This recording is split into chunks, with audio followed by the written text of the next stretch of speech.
প্রশ্নটি হচ্ছে যদি কেউ গ্রিন কার্ড পায় সেক্ষেত্রে টানা কতদিন ইউএসএ থাকলে পাসপোর্ট পাবে, বা 6 মাসে 1 বছর পর পর যদি বাংলাদেশ থেকে ইউএসএ ঢুকে সময় কিভাবে কাউন্ট হবে, তিনি সেই বিষয়টি জানতে চেয়েছেন। এবং একই সাথে তার যদি ট্যাক্স বাকি থাকে জিং পিটিশনের, সেক্ষেত্রে F4 ক্যাটাগরি যারা আছেন তাদের ভিসা পেতে প্রবলেম হবে কিনা, যদি প্রবলেমে থাকে সেটি কিভাবে সলভ করা যাবে।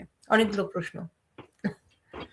সেকেন্ড প্রশ্নটা ইটস নট ক্লিয়ার। আমি প্রথম প্রশ্ন সিটিজেনশিপের কিভাবে একজন গ্রিন কার্ড মেনটেন করে দেশে আসা যাওয়া করার পরে কিভাবে সিটিজেন হতে পারেন, এটা আমাদের অনেক এখন রিসেন্টলি অনেক ক্লায়েন্ট।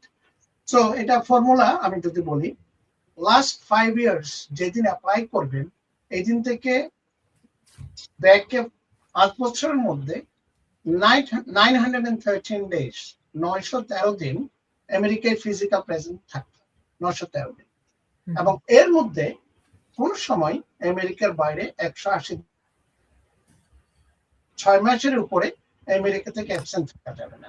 এখন একজন যদি বাংলাদেশে বা পৃথিবীর যে কোনোই থাকে জায়গায় থাকে গ্রিন কার্ড নিয়ে, এভরি 4 মান্থ যা আবার আসুক, নো প্রবলেম।